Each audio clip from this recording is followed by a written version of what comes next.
અમારા સૌના વડીલ અને ગુજરાતના પૂર્વ મંત્રી અને ખાસ ગુજરાત પ્રદેશ કોંગ્રેસ સમિતિના ઉપાધ્યક્ષ આદરણીય બિમલભાઈ શાહ સાહેબ, અમારા જિલ્લા પ્રમુખ ખેડા જિલ્લાના મહેન્દ્રસિંહજી, ખેડા નડિયાદ શહેરના પ્રમુખ શ્રી હાર્દિકભાઈ, ગોકુલભાઈ, નવીન મામા, સુભાષભાઈ, દિલીપસિંહ સહિતના આપ સૌનું આ પત્રકાર વાર્તામાં સ્વાગત છે. ખાસ કરીને આ પત્રકાર વાર્તા યોજવાનું કારણ એ છે કે ગુજરાત પ્રદેશ કોંગ્રેસ સમિતિના પ્રમુખ આદરણીય અમિતભાઈ ચાવડા સાહેબે સમગ્ર ગુજરાતની અંદર છાત્રગુંજ કાર્યક્રમો કરવાની પહેલ નાખી છે. અને આ છાત્રગુંજ કાર્યક્રમ જે છે એ છાત્રગુંજ કાર્યક્રમ નોન પોલિટિકલ કાર્યક્રમ છે. જ્યારે રાહુલજીએ કોટાની અંદર પણ આ કાર્યક્રમ કર્યો, કોંગ્રેસનો કોઈ પણ સિમ્બોલ નહોતો. જૈનજી અને વિદ્યાર્થીઓનો જે આ છાત્રગુંજ કાર્યક્રમનો અભૂતપૂર્વ પ્રતિસાદ હતો અને ત્યારે નક્કી કરવામાં આવ્યું કે સમગ્ર દેશની અંદર છાત્રગુંજ કાર્યક્રમ કરવામાં આવશે. એના જ ભાગરૂપે ગુજરાતની અંદર પણ આ છાત્રગુંજ કાર્યક્રમ કરવામાં આવશે. ખાસ કરીને નીટની પરીક્ષાની વાત હતી તો આ નીટની પરીક્ષાની અંદર 22 લાખ વિદ્યાર્થીઓ બેઠા. આ 22 લાખ વિદ્યાર્થીઓની હોસ્ટેલ ફી, નીટની એક્ઝામ ફી, એનું રહેવાની ફી, ભણવાની ફી, પુસ્તકોની ફી આ ગણવા જઈએ તો 1,32,000 એટલે 1.32 લાખ કરોડ જેટલા રૂપિયા એની અંદર ખર્ચાય છે. હવે જ્યારે 1,32,000 કરોડ રૂપિયા જો આની અંદર ખર્ચાતા હોય વાલીઓ દ્વારા, અને ભારતનું શિક્ષણનું બજેટ છે 1,40,000 કરોડ, લગભગ આટલા જ પૈસા જ્યારે વાલીને વિદ્યાર્થીઓ અને પોતાની મહેનત ખર્ચતા હોય અને પછી આ જ્યારે પેપર ફૂટે આ દુઃખ થાય છે. આ દીકરી આકાંક્ષાએ જ્યારે આત્મહત્યા કરી અને એણે કીધું કે મમ્મી પપ્પા તમને મારા પર વિશ્વાસ હશો કે મારી દીકરી ભણશે અને ડૉક્ટર બનશે, પણ હવે મારેથી ફરીથી નીટ આપવાની હિંમત નથી. મને પહેલાં નીટમાં સારા માર્ક્સ મળ્યા હતા પરંતુ હવે મારી કોઈ ગેરંટી નથી એમ કરીને એણે જ્યારે આત્મહત્યા કરી હોય ત્યારે રાહુલજી અને સમગ્ર કોંગ્રેસ પાર્ટીએ ભારતના શિક્ષણ મંત્રીનું રાજીનામું નૈતિકતાના ધોરણે માગેલું છે. ધર્મેન્દ્ર પ્રધાને રાજીનામું આપવું જોઈએ.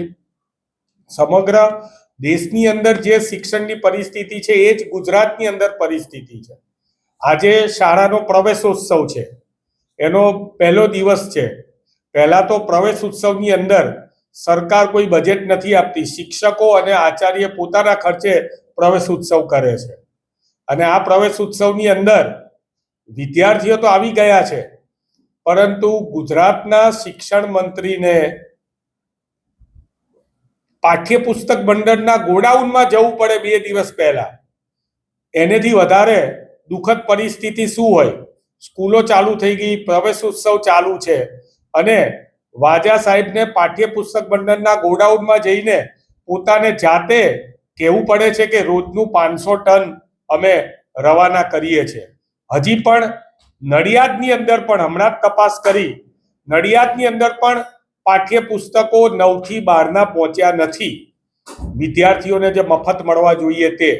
પરંતુ રૂપિયાથી મળતા, બજારમાં જે પૈસાથી મળતા પુસ્તકો છે એ પાઠ્યપુસ્તક અત્યારે પણ હાજર છે. એટલે ગરીબ SC/ST વિદ્યાર્થીઓ, આદિવાસી વિદ્યાર્થીઓ માટે સરકારે જાણે ભણવાનો અધિકાર ના હોય એ પ્રકારની પરિસ્થિતિનું નિર્માણ કરેલું છે. આજે જ્યારે સમગ્ર ગુજરાતની અંદર પ્રેસ કોન્ફરન્સના માધ્યમથી ગુજરાત પ્રદેશ કોંગ્રેસ સમિતિ આજે આ છાત્રગુંજ કાર્યક્રમ જે છે એના વિશેની આપને માહિતી આપી રહી છે. આગળના દિવસોમાં આ જ વિદ્યાર્થીઓના જે પ્રશ્નો છે એ પ્રશ્નોને લઈને સમગ્ર ગુજરાતના જિલ્લાઓમાં, શહેરોમાં, તાલુકાઓમાં, વોર્ડમાં આ છાત્રગુંજ કાર્યક્રમનું આયોજન કરવામાં આવશે અને વિદ્યાર્થીઓના પ્રશ્નોને વાચા આપવામાં આવશે. ધન્યવાદ.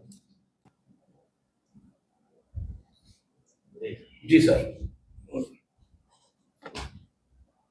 આજની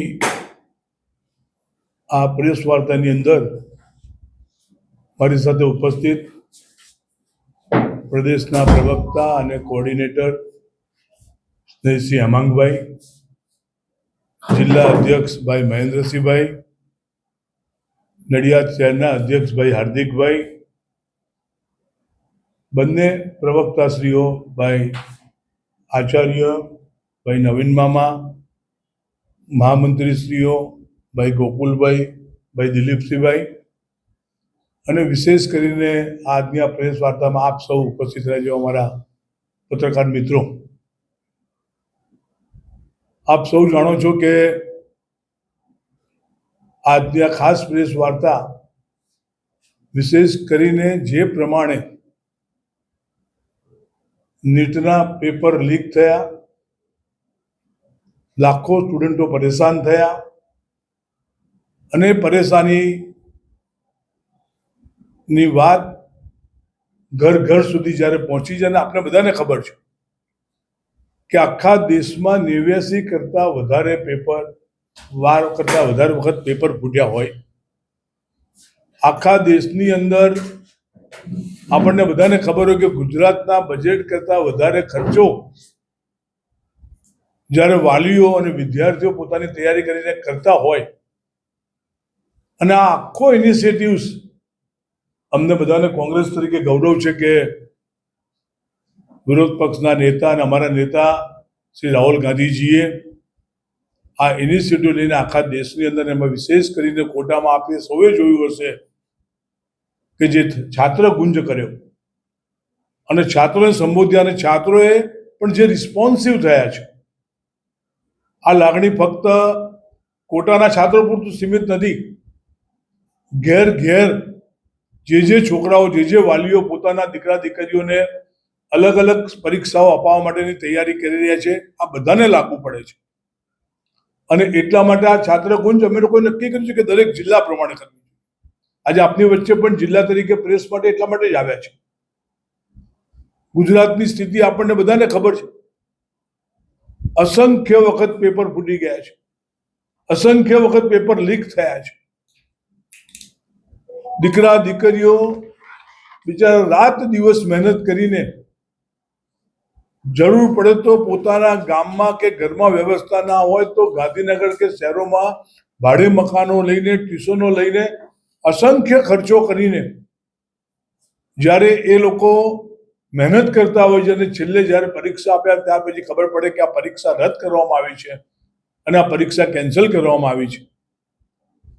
આપને અનુભવ થયો છે કે અનેક પરિવારની દીકરા દીકરીઓએ આપઘાત પણ કર્યા છે. આ સ્થિતિની અંદર હું માનું છું કે હવે છોકરાઓ સહન નહીં કરે. અમે પાર્ટી તરીકે તો નક્કી કર્યું જ છે કે આ દીકરા દીકરીઓ માટે, આ છાત્રો માટે અમે આ વ્યવસ્થા ના સુધરે ત્યાં સુધી લડવાના છે. આ વ્યવસ્થા સુધારવાની જવાબદારી અમે તો ઉપાડી લીધી છે. રાહુલ ગાંધીએ જાતે કીધું છે કે આ વ્યવસ્થાને સુધારવી જ પડશે. છોકરા દીકરા દીકરીઓને કે પરિવારોને આટલા બધા પરેશાન કરીને, આટલા બધા ખર્ચાના ખાડામાં ઉતારીને, અને તમે પેપર લીક થઈ જાય કોઈ ચિંતા ના કરે. અને એટલા માટે મને વિશ્વાસ છે કે જ્યારે રાહુલ ગાંધીએ જે શબ્દોની અંદર આ દેશની અંદર વાત મૂકી છે, કદાચ સરકાર આ વાત સ્વીકારે કે ના સ્વીકારે, પરંતુ છેલ્લે અલ્ટિમેટલી પરિણામ એ રાહુલ ગાંધીના કયા પ્રમાણે આવ્યા છે.